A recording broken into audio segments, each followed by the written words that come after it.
Assalomu alaykum, hurmatli tomoshabinlar. Bugun juda muhim, hayotiy ahamiyatga ega bo'lgan bir mavzuni muhokama qilamiz.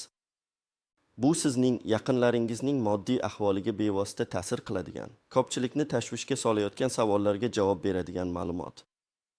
O'zingiz bilasiz, nafaqaxo'rlarimiz uchun har bir tiyinning qadri qanchalik yuqori.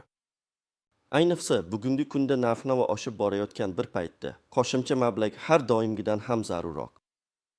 Va mana O'zbekiston Respublikasi Prezidentining yangi qarori yoki farmoni asosida nafaqaxo'rlarimiz uchun katta miqdordagi qo'shimcha to'lovlar aprel oyidan boshlab amalga oshirilishi kutilmoqda. Bu xabar ko'pchilikni quvontirishi tabiiy.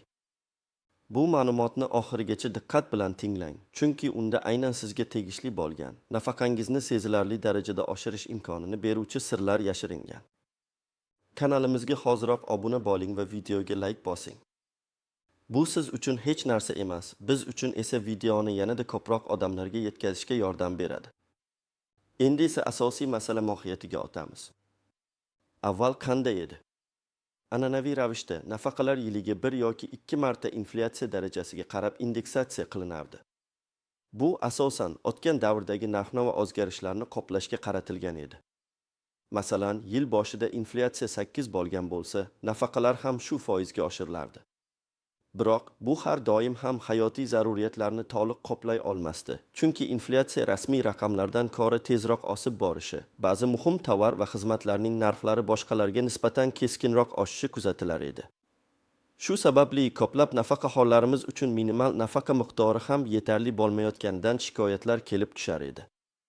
Bu vaziyatda nafaqaxo'rlarimiz ko'pincha qiyinchiliklarga duch kelishar, ayniqsa kasallik, dori-darmon xarajatlari yoki kutilmagan vaziyatlar yuzaga kelganda moddiy ahvol yanada og'irlashardi.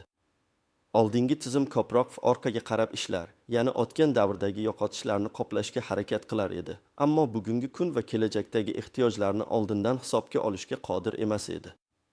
Ammo endi vaziyat tubdan o'zgardi. Prezidentimizning tashabbusi bilan nafaqat inflyatsiyani qoplash, balki nafaqaxo'rlarimizning turmush darajasini sezilarli darajada yaxshilashga qaratilgan kompleks chora-tadbirlar ishlab chiqildi va ulardan biri mana shu katta qo'shimcha to'lovlardir. Bu shunchaki indeksatsiya emas, balki aniq ijtimoiy adolat tamoyiliga asoslangan, muhtoj qatlamlarni qo'llab-quvvatlashga qaratilgan tizimli yondashuvdir. Bu yondashuv har bir nafaqaxo'rning shaxsiy holatini, ularning mehnat stajini, nogironlik darajasini va qaramog'idagi shaxslar mavjudligini hisobga olgan holda differensial yordam ko'rsatishni nazarda tutadi. Bu o'z navbatida nafaqaxo'rlarimizning jamiyatdagi hurmatini oshirishga va ularning ijtimoiy himoyasini yanada mustahkamlashga xizmat qiladi.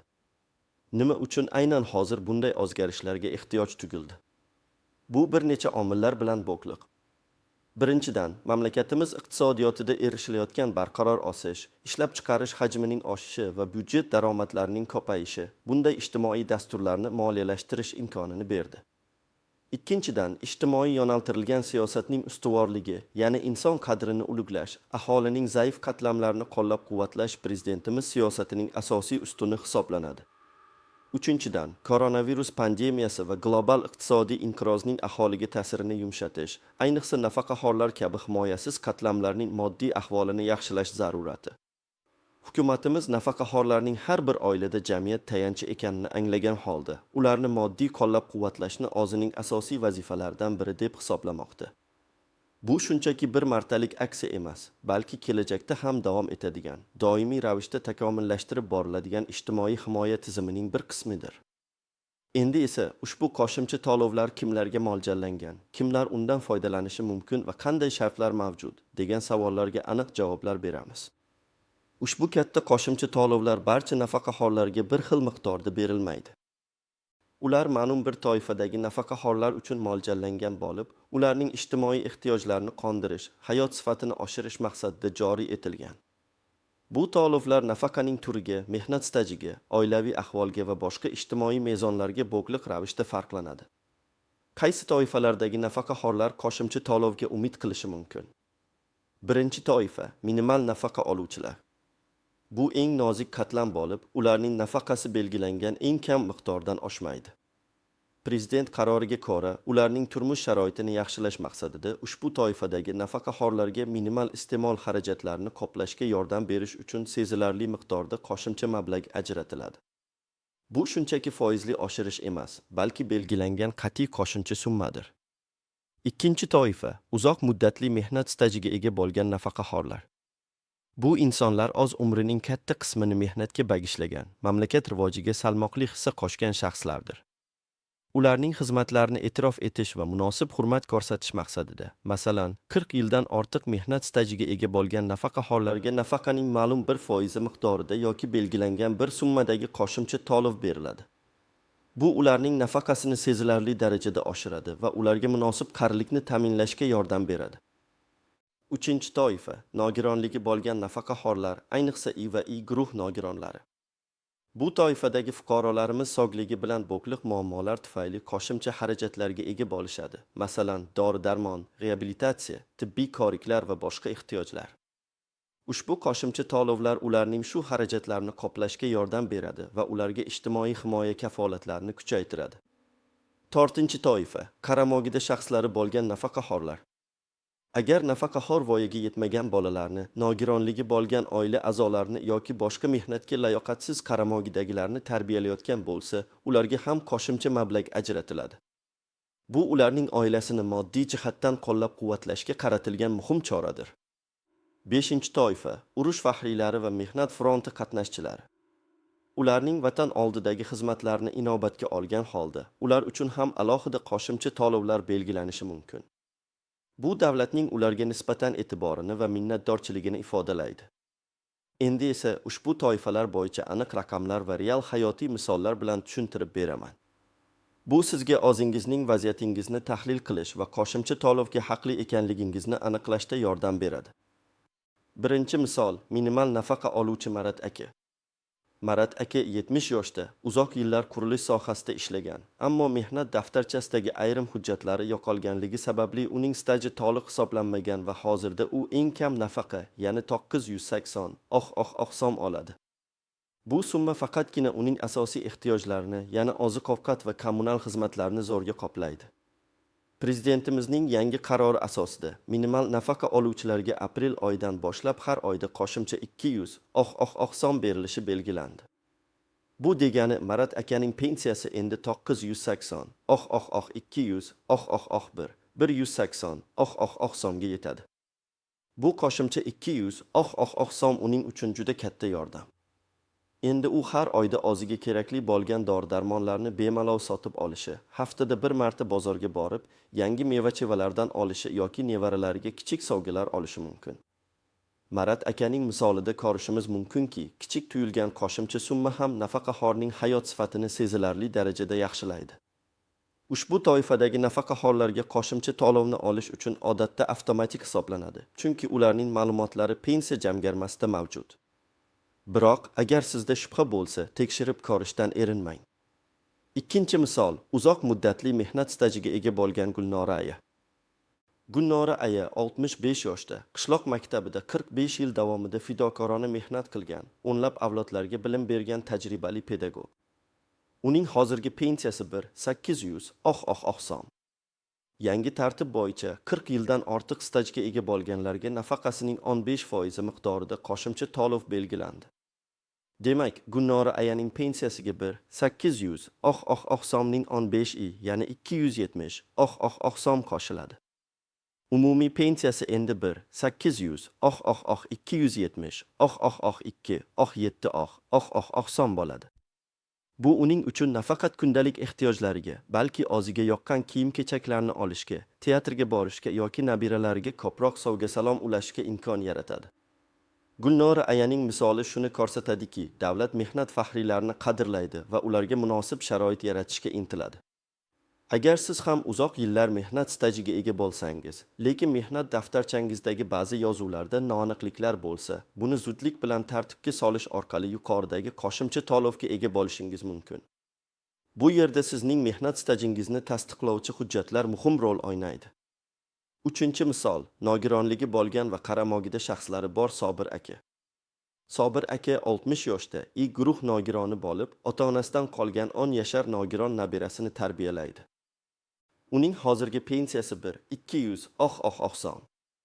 Yangi qarorga binoan guruh nogironlariga qo'shimcha 100 son, qaramog'ida nogironligi bo'lgan shaxsni tarbiyalayotganlarga esa har bir qaramog'idagi shaxs uchun qo'shimcha 80 son to'lanadi. Demak, Sobir akaga jami 100 nogironligi uchun 80 nabirasi uchun 180 son qo'shiladi.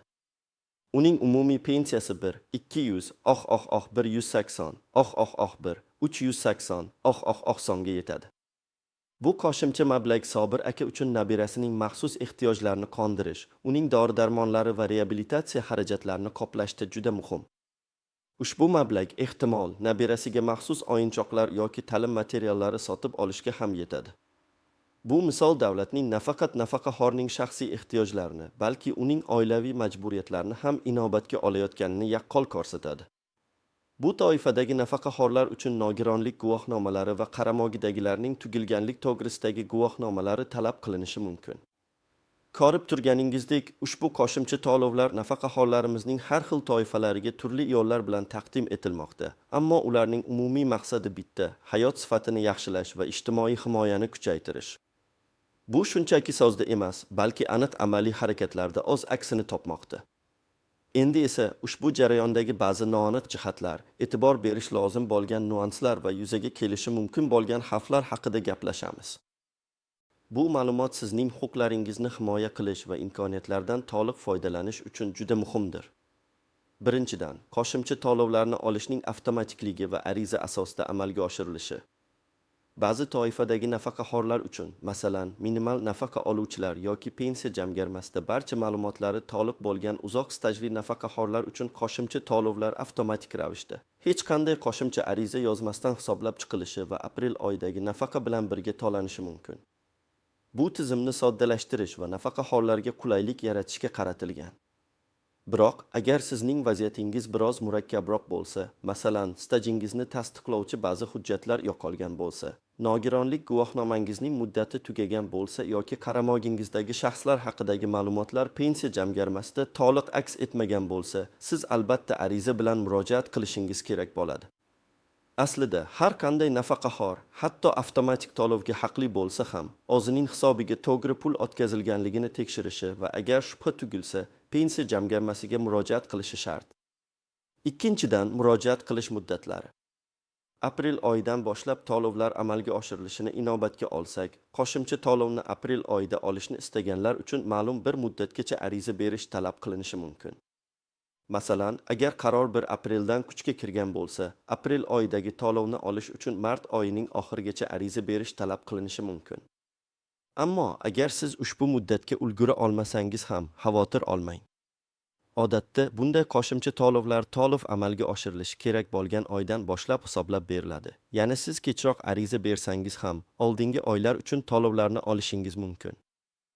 Lekin baribir imkon qadar tezroq murojaat qilish tavsiya etiladi. Uchinchidan, talab qilinadigan hujjatlar va ularni yig'ishning nozik jihatlari. Yuqorida aytib o'tilganidek, ba'zi holatlarda qo'shimcha hujjatlar talab qilinishi mumkin. Masalan, pasport nusxasi, nafaqa guvohnomasi, mehnat daftarchasi. Agar stajingiz to'liq hisobga olinmagan bo'lsa, undagi barcha yozuvlar aniq va oqishli bo'lishi shart. Agar ba'zi sahifalar yo'qolgan bo'lsa yoki yozuvlar o'chirib tashlangan bo'lsa, siz arxivlardan yoki avvalgi ish joylaringizdan ma'lumotnomalar olishingiz kerak bo'ladi. Bu jarayon biroz vaqt talab qilishi mumkin. Shuning uchun bunga oldindan tayyor turish lozim. Nogironlik guvohnomasi. Agar nogironligingiz bo'lsa, uning amaldagi muddati va guruhini tasdiqlovchi hujjat. Ba'zida tibbiy mehnat ekspert komissiyasi (TMEK) xulosasi talab qilinishi mumkin. Qaramog'idagi shaxslarning tugilganlik to'g'risidagi guvohnomalari yoki nogironligi to'g'risidagi hujjatlar, agar siz qaramog'ingizda shaxslar bo'lsa. Bu holatda oila tarkibi haqida ma'lumotnomalar ham so'ralishi mumkin. Barcha hujjatlar asl nusxada va ularning nusxalari bilan taqdim etilishi kerak. 4-dan, pensiya jamg'armasi va davlat xizmatlari markazlari (TXM) o'rtasidagi farq. Nafaqa masalalari bo'yicha asosiy vakolatli organ pensiya jamg'armasi bo'lsa-da, bugungi kunda ko'plab xizmatlar, shu jumladan nafaqa bilan bog'liq murojaatlar davlat xizmatlari markazlari (DXM) orqali amalga oshiriladi. DXMlar yagona darcha tamoyili asosida ishlaydi. Ya'ni siz bir joyning o'zida bir nechta xizmatlardan foydalanishingiz mumkin. Bu nafaqaxo'rlar uchun juda qulay, chunki turli idoralarga yugurib yurishga hojat qolmaydi. Shuningdek, MiGov.uz yagona interaktiv davlat xizmatlari portali orqali ham onlayn ariza berish imkoniyati mavjud. Imkon qadar ushbu onlayn xizmatlardan foydalanishga harakat qiling. Bu sizning vaqtingizni tejaydi. 5-dan, keng tarqalgan xatolar va ulardan qanday qochish kerak? Malakangizni tekshirmaslik. Ko'pchilik o'zlariga qo'shimcha to'lov tegishli emas deb o'ylashi mumkin. Lekin har doim tekshirib ko'rish kerak. Siz kutmagan holda ham yangi mezonlarga mos kelishingiz mumkin. Avtomatik deb hisoblash. Yuqorida aytganimdek, ba'zi holatlarda avtomatik hisoblansa-da, agar sizning holatingiz o'ziga xos bo'lsa, ariza berishni unutmang. Hujjatlar to'plamini to'liq taqdim etmaslik. Natijada arizangiz rad etilishi yoki ko'rib chiqilishi cho'zilishi mumkin. Har bir hujjatning asl nusxasi va nusxasini tayyorlab qo'ying. Huquqlaringizni bilmaslik. Agar sizga noo'rin rad javobi berilsa, o'z huquqlaringizni bilish va norozilik bildirish, yuqori turuvchi organlarga shikoyat qilish muhim. Rad etilsa nima qilish kerak? Agar sizning arizangiz rad etilsa, avvalo rad etish sababini aniq tushuntirishlarni talab qiling. Keyin, agar siz rad etishni asossiz deb hisoblasangiz, yuqori turuvchi pensiya jamg'armasi organiga yoki davlat xizmatlari agentligiga shikoyat qilishingiz mumkin. Eng so'nggi chora sifatida sudga murojaat qilish huquqiga egasiz. Advokat bilan maslahatlashish ham foydali bo'lishi mumkin. 6-dan, soliqqa tortish masalasi. Odatda nafaqa to'lovlari va ularga qo'shiladigan qo'shimcha to'lovlar soliqqa tortilmaydi. Bu mablag'lar nafaqaxo'rning to'liq ixtiyorida bo'ladi. Biroq har ehtimolga qarshi rasmiy manbalardan yoki pensiya jamg'armasidan bu haqida aniqlik kiritish ortiqcha bo'lmaydi. Endi esa ushbu qo'shimcha to'lovlarni olish uchun qanday amaliy qadamlarni bajarish kerakligi haqida aniq ko'rsatmalar beraman. Bu siz uchun juda muhim, shuning uchun diqqat bilan tinglang va barcha qadamlarni yozib oling. Bir qadam, murojaat qilishdan oldin o'z malakangizni tekshiring. Avvalo, siz o'zingizning nafaqa holatingizni tahlil qiling. Siz yuqorida sanab o'tilgan imtiyozli toifaga kirasizmi? Ya'ni minimal nafaqa oluvchilar, uzoq muddatli mehnat stajiga ega bo'lganlar, nogironligi bo'lgan shaxslar yoki qaramog'ida shaxslari bor nafaqaxo'rlar qatoriga kirasizmi? Sizning stajingiz qancha? Qaramog'ingizda qancha odam bor? Nogironlik guruhiniz qanday? Bu savollarga javob berish orqali siz qo'shimcha to'lovga haqli ekanligingizni taxminiy ravishda bilib olasiz. Agar siz aniq bilmasangiz, ikkinchi qadamga o'tavering. 2 qadam, hujjatlaringizni jamlash. Agar siz ushbu toifalarga kirsangiz yoki shubhangiz bo'lsa, keyingi qadam hujjatlaringizni jamlashdir. Bu jarayonni iloji boricha osonlashtirish uchun sizga kerak bo'ladigan asosiy hujjatlarni sanab o'taman. O'zbekiston Respublikasi fuqarosining pasporti, asl nusxasi va nusxasi. Nafaqa guvohnomasi, asl nusxasi va nusxasi. Mehnat daftarchasi, asl nusxasi. Agar mehnat stajingizni tasdiqlovchi boshqa hujjatlar, arxiv ma'lumotnomalari, ish joyidan ma'lumotnomalar mavjud bo'lsa, ularni ham ilova qiling. Barcha yozuvlar aniq va oqishli ekanligiga ishonch hosil qiling. Agar yozuvlarda xatolar bo'lsa, ularni tuzatish uchun oldindan chora ko'ring. Nogironlikni tasdiqlovchi hujjat, tmik xulosasi, nogironlik guvohnomasi, asl nusxasi va nusxasi. Bu faqat nogironligi bo'lgan nafaqaxo'rlar uchun. Qaramog'idagi shaxslarning tugilganlik to'g'risidagi guvohnomalari agar mavjud bo'lsa, asl nusxasi va nusxasi.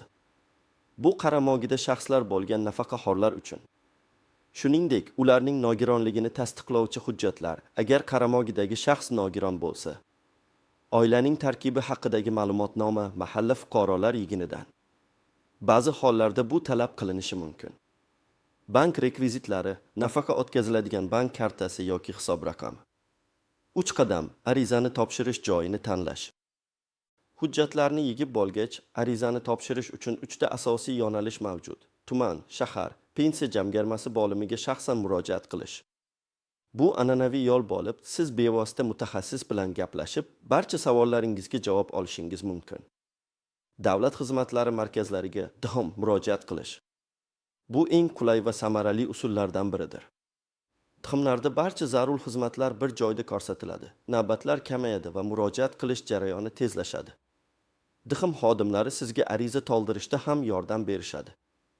Yagona interaktiv davlat xizmatlari portali Mi.gov.uz orqali onlayn ariza berish. Agar sizda internetdan foydalanish imkoniyati va elektron raqamli imzo eri mavjud bo'lsa, bu eng tez va qulay usuldir.